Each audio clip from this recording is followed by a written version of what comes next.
Vamos trabalhar? Vamos lá. Rodrigo Constantino? Difícil, né? Difícil. Consta. É o seguinte, Bolsonaro, ó. Agora a Michele deve estar também. Agora E passou o sanfoneiro. Sanfoneiro? Sanfoneiro. Sanfoneiro, caixão e vela preta. Que isso? E asa branca. Caixão e vela preta. Pelo amor de Deus. É. Para, E asa- Emílio, nem e asa brinca com branca. essa coisa É. não, pô. É. Coffee and Black Candles. Como se diz na América. Tô casa branca. Fala, ô Consta. Fala, Emílio. Boa tarde a todos do Pânico. É sempre um prazer. Bom, em primeiro lugar, né? Parabéns aí pela exclusiva que vocês conseguiram. Segundo meus detratores, eu passo pano todo dia, puxo o saco. Tenho pentelho do presidente na boca, né? Segundo ele. E não consigo, uma entrevista sequer com o homem, né? Vocês mandaram muito bem. Aliás, Olha, desculpa. o que mais chamou atenção nisso tudo, né? Acho que para mim foram duas coisas. Primeiro, o fato do presidente ter tido os sintomas ontem e todo mundo já especular que ele tinha o coronavírus, tinha contraído o vírus, né? Mostrou ali, expôs, na verdade, esse conhecido ódio do bem. Né? Um bando de humanistas tolerantes a favor da diversidade, paz e amor, que estavam desejando ali a morte do presidente, o pior, torcendo pelo coronavírus a ponto de virar topo de tendência no Twitter, né? O Força Covid. Quer dizer, é um espírito de porco impressionante, mostra aí o duplo padrão, a hipocrisia dessa turma que se diz do bem, né? O ódio porque é contra o Bolsonaro, a direita, os fascistas, supostamente. Isso aí tudo é impressionante. E outra coisa que chama atenção, realmente, é que o presidente não se curvou, de fato, àquela típica hipocrisia, né? Pelo menos o desespero do ateu quando está caindo com o avião, que fala, graças a Deus, estabilizou. Ele continua com a coerência dele, falando, olha, estou aqui tranquilo, estou tomando o remédio que eu achava que todos deviam tomar, né? Tem muitos que tomam escondido. Ele toma e fala recomenda, continua recomendando que a imensa maioria não caia em pânico e siga com as suas atividades. Eu acho que ele está certo nisso. Veja, é óbvio que existe aí uma categoria chamada grupo de risco, gente mais idosa, com comorbidade, que corre muito mais risco e vem sendo tratada da mesma forma que todos. Um sujeito com mais juventude, vitalidade, tudo, não tem que ficar tão apavorado. As pessoas tratam o exame positivo de coronavírus quase como um atestado de óbito, né? Todo mundo dá extrema unção já para o sujeito. Não é assim, não é assim. A taxa de letalidade desse vírus, que ainda conhecemos pouco, e eu concordo com vocês, tem que ter cautela, às vezes age de forma diferente em cada organismo, mas via de regra, e para isso servem as estatísticas, para ter os grandes números, né? Via de regra, se o sujeito não faz parte daquele grupo de risco de bem mais idoso, com comorbidade, é um risco muito baixo, não há motivo para tanto pânico e desespero, né? Mas é complicado, né, Constantino? É complicado. Eu acho que... Eu não sei, eu acho que foi muito... Esse negócio da briga, a gente tá meio tribalista, né? Voltou a ser tribal o negócio. Você tem lá um grupinho... Marisa Monte. Um grupo que fica... Você precisa ter um cara que cuide desse grupo, aí outro grupo fica... E fica essa briga. É lógico que é chato a gente... Não sei se tem outro presidente com Covid no mundo. O Trump aí teve alguns do staff dele, né?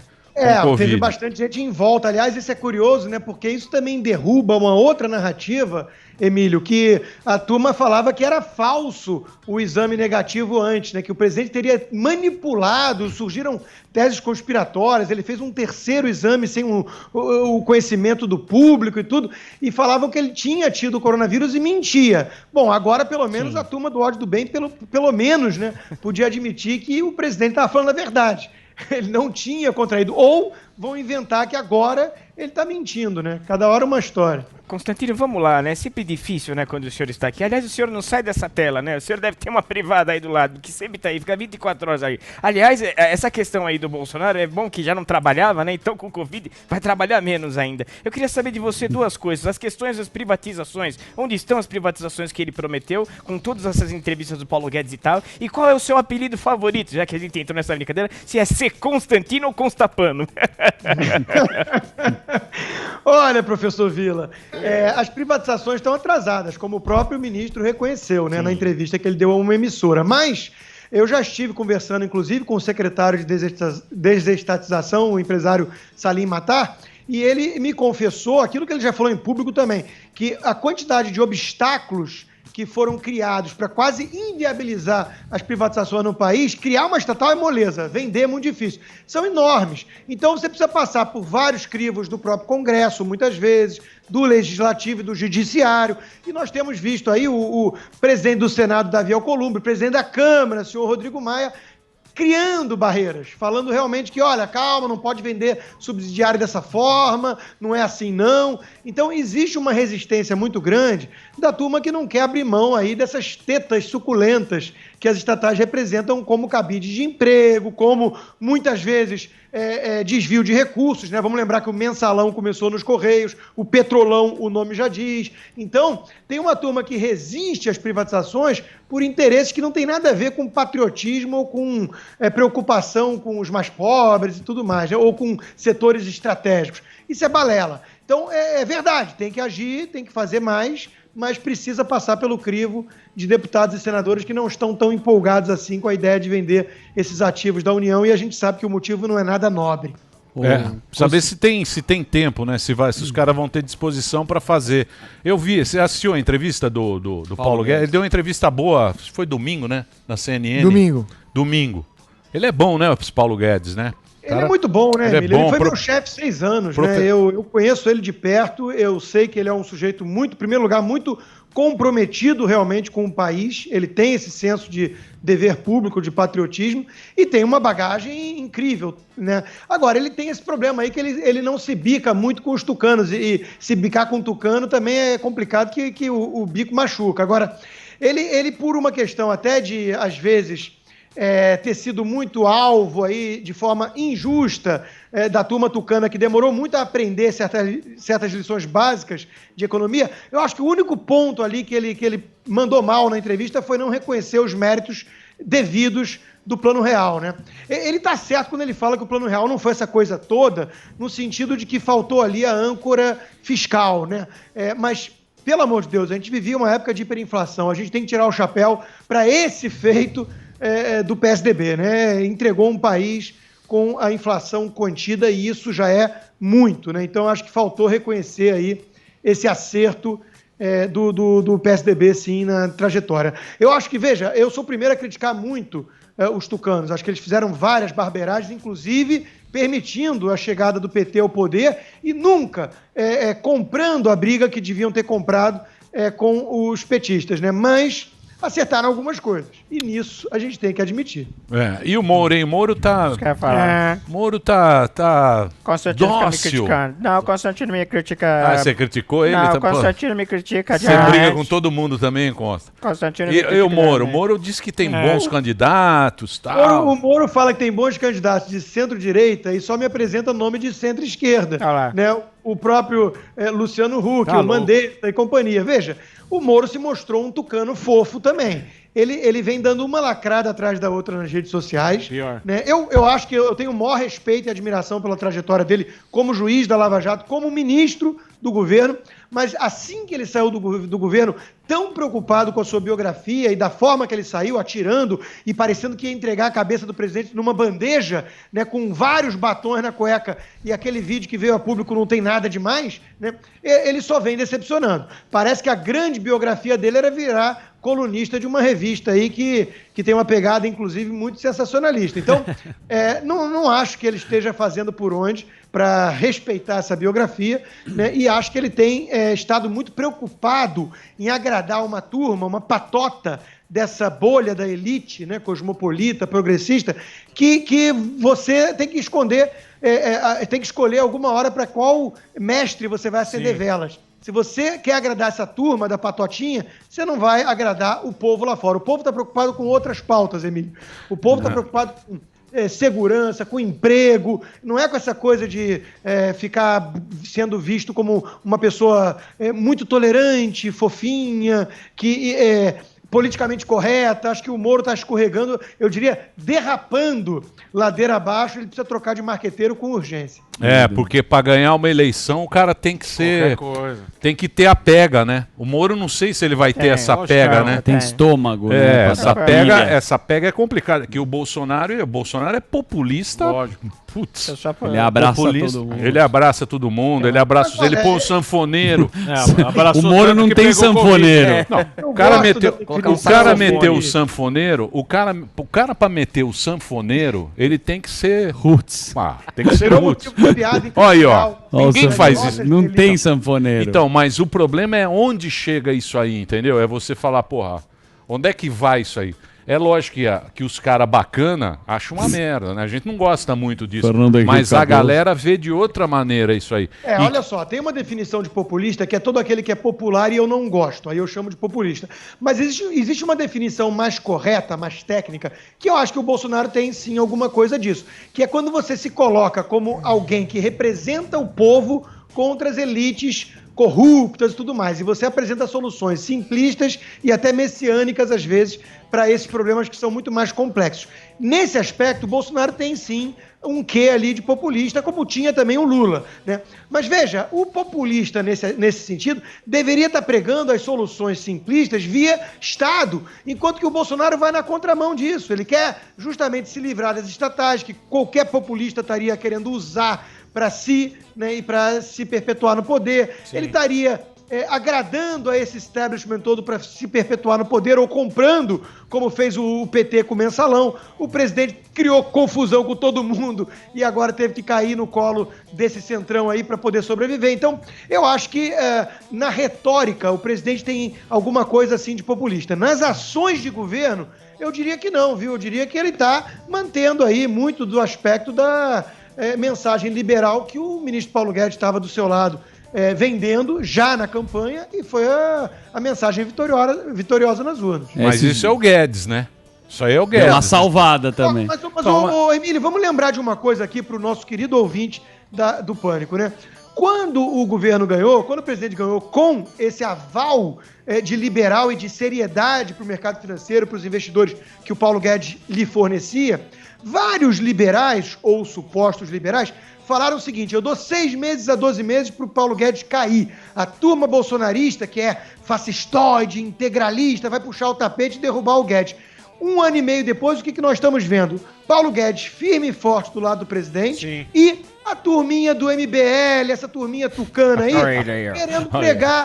querendo pregar a queda do ministro. São eles que estão acusando o Paulo Guedes de embusteiro, farsa, traidor. Quem está querendo a cabeça do Paulo Guedes são esses supostos liberais, não é o presidente. Então, alguma coisa aconteceu, então, né? Mas os caras já estão em 2022, né, Constantino? Sim. A turma, nós estamos em 2020. Exatamente. Nós aqui 2020, Covid e tal. Essa turma lá já está em 2022. Já está entregando santinho. Já tá ali, ó, comprando. A política é complicado. Mas você acha... Porque se você pensar bem, que nem o Bolsonaro. O Bolsonaro, ele apostou tudo na cloroquina. Ele tentou diminuir a pandemia, ele tentou diminuir a gravidade lá no começo.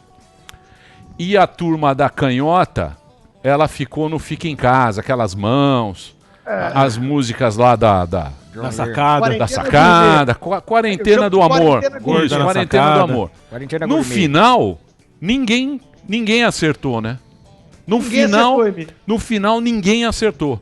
Ninguém acertou e todos os dois lados tribalistas, como você colocou, eu acho que está certíssimo, né? Eles estão pecando por esses excessos. Veja, o vírus é novo, impacta muita gente, apesar de ter um grupo, claro, de risco.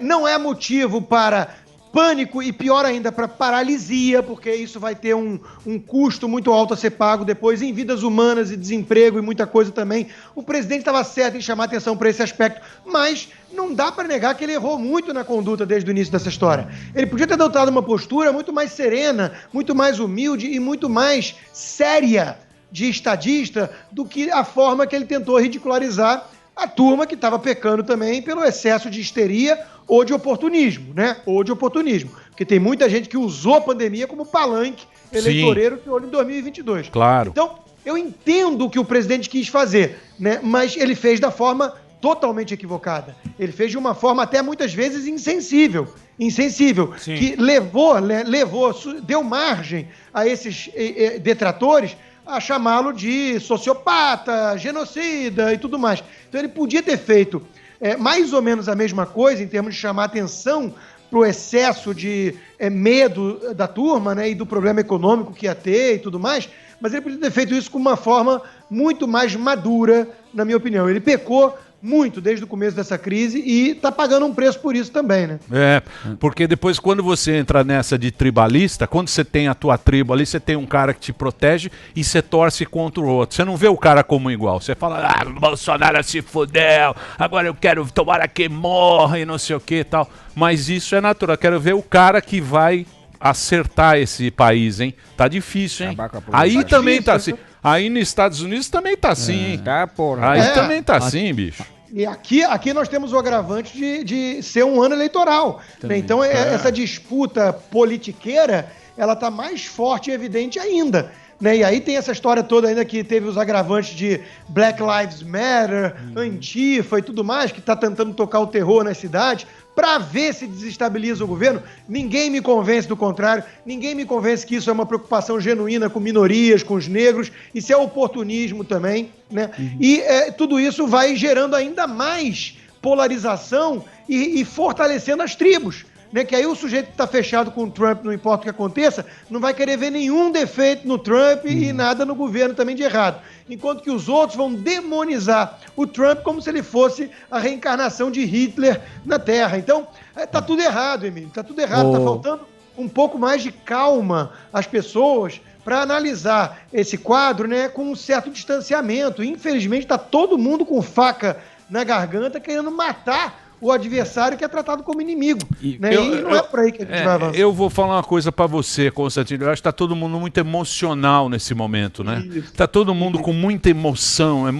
Tudo é emocional. Faz tempo as também. Mensagens são emocionais, né? Torcida, Curioso. Vocês colocaram bem. Mas você, como analista político, o que você achou da estratégia do Trump agora que ele tá vetando os estudantes estrangeiros e batendo pra cacete na China? Você já pegou ele como um azarão e acertou no Trump. De novo, ele tá desacreditado agora. E o que você acha dessa postura dele? Eu, de novo, Zuckerman, eu não vejo muita mudança em relação ao cenário pelo seguinte, né? Ele deve perder, talvez, no voto popular de novo, mas tem que lembrar sempre que aqui nos Estados Unidos tem um colégio eleitoral. Né? Você precisa ter uma vitória mais disseminada, mais alastrada pelo país todo. E aí o problema dos democratas é aquilo que eles chamam do cinturão da ferrugem, que são setores de blue collar, trabalhador de colarinho azul, né? De fábrica, chão de fábrica e tudo mais, que olha para essa bagunça toda dos Black Lives Matter e tudo mais, e fica assustado. E aí o Trump já mudou o discurso dele de economia, que não está tão bem assim, para essa questão de lei e ordem. E eu acho que é por aí que ele vai. Quando ele fala dessa questão do estudante, do visto, da China, ele está exatamente jogando a ração para esse povo, que olha para o imigrante ilegal com um certo, não vou dizer desprezo, mas com uma preocupação, porque é uma ameaça ao seu emprego, às vezes é um vizinho que não assimilou a cultura local e quer viver como um gueto diferente demais ali do padrão americano perto dele. Então o Trump está, obviamente, explorando isso. E existe uma angústia legítima em relação à China, em relação a esses imigrantes que vêm do México ou da América Latina como um todo. Então o Trump está usando. Ele repete quase todo dia no Twitter dele agora lei e ordem, lei e ordem. Ele pegou esse filão e ele vai com esse filão até o final do ano. Eu acho que ele vence, até porque o Joe Biden é muito ruim. Vence no colégio eleitoral, perdendo no voto popular, porque ele tem uma desaprovação alta perante aquilo que eles chamam de soccer moms, que são as mães de subúrbio, né, que olham para esse estilo do Trump e consideram isso muito tóxico, né, muito fanfarrão, vai. E é mais ou menos o que acontece com o Bolsonaro perto do público feminino em média, né? Então, veja, continua aqui valendo a mesma coisa, os caras alimentam, estão fechados no grupo que colocaram os caras no poder, é isso, né, também. Exato, e os independentes, eles olham esse lado negativo do Trump sem o amor e a paixão que os que estão fechados com ele, não importa o que aconteça, olham, mas eles também medem outras questões. Eles olham a economia, que mal ou bem vai se recuperando, ainda que a pandemia tenha custado muito caro, né, em termos de emprego e tudo mais, e ele olha para essa questão toda da insegurança causada por esses baderneiros e ele fica assustado, né? E assustado com razão, viu? Porque os democratas aqui flertaram ao longo dos últimos anos com uma turma muito radical, né? E então, acho assim, o Trump tem tudo para repetir aquele velho slogan, né? A América não vai ser socialista. Ele agora usou até essa semana aí o Cristo Redentor, né? Falou, vamos salvar isso, né? Da turma vermelha. Então ele vai surfando nessa onda dos que têm medo de uma radicalização dos democratas que possa transformar os Estados Unidos num país típico de uma republiqueta latino-americana, né? A gente conhece isso bem, né? Então, a turma que veio para cá ou que mora aqui e vive aqui não quer isso, né? Mas o Trump é bom de estratégia, né, meu? Ele mostrou a imagem do Kanye West, ou Kanye West, não sei a pronúncia, você que sabe falar melhor. A Ana Paula falou que ele só tá lá para desviar voto também, ele já foi aliado do Trump. Você acha que é isso mesmo? Olha, eu acho que é isso, mas tem gente que defende o Trump e acha que ele pode também roubar votos se ele for mesmo candidato do próprio Trump, né? Porque ele, apesar de negro, popular e tudo, mas ele tem uma mensagem muito mais neutra. Inclusive, ele foi muito demonizado porque ele falou, eu sou amigo do Trump mesmo e qual o problema? Né? E a turma não queria porque quer o monopólio das minorias, né? Ela quer manter os negros como seus mascotes. Não pode ter nenhuma simpatia por nenhum republicano ou conservador, que isso é muito mal visto no meio. São os pobres de estimação. Exatamente. Eles têm os pobres de estimação, eles deixam ali, tudo de estimação. Agora, seria no mínimo interessante ter uma primeira-dama com a Busan falar da Kardashian. Da Kim Kardashian, seria interessante, meu, um vestido. Ô, Consa, obrigado, hein? Valeu, sempre um prazer. Sempre é muito bom conversar com você, esse nosso papo. Sami tá quietinho hoje. Não, política eu. Sami fico só tá quieto. aqui na bolsa. Você fica quieto. Vai bater 100 mil. Ele tá vendo a hora que vai bater 100 mil na bolsa. Se as pessoas falar só Você do tá que com elas medo sabem, de apanhar? Não, porque eu tenho que falar coisas Diz então. quando eu vejo que eu consigo agregar. Tucaninho. Eu não entendo essas Tucaninho. Não, Tucaninho doce. o Sami não é tucano, não, porra. Eu não gosto de político nenhum. Não gosto de político nenhum. O cara virou político, a gente já perde o amor. Eu já perco na hora. Agora, A gente perde o amor na Não gosto de hora. político nenhum. O Constantino, Não, responde o Sami pode rapidinho. Oi, pode falar. Constantino, responde rapidinho. Qual apelido você mais gosta, porra? É ser Constantino ou Constapano? O professor Olavo é bom de criar apelido, eu Exatamente. prefiro o do senhor mesmo. O Rodrigo cocô instantâneo. Perfeito. Agora, veja, Constantâneo. o Samidana, ele pode falar de uma coisa interessante nesse caso da eleição americana, né? As bolsas voltaram para os seus picos históricos e isso demora a reverter em termos de emprego, de economia real. Sim. Mas é um termômetro. Então é um leading indicator, né? Não é isso, Sami? É um indicador antecedente. Então isso mostra que quando chegar lá na hora das eleições, pode ser que a economia já tenha se recuperado mais e isso seja um fator extra positivo para o Trump, para sua reeleição. As pessoas, né, elas acham que a bolsa reflete imediatamente a economia. Não é verdade.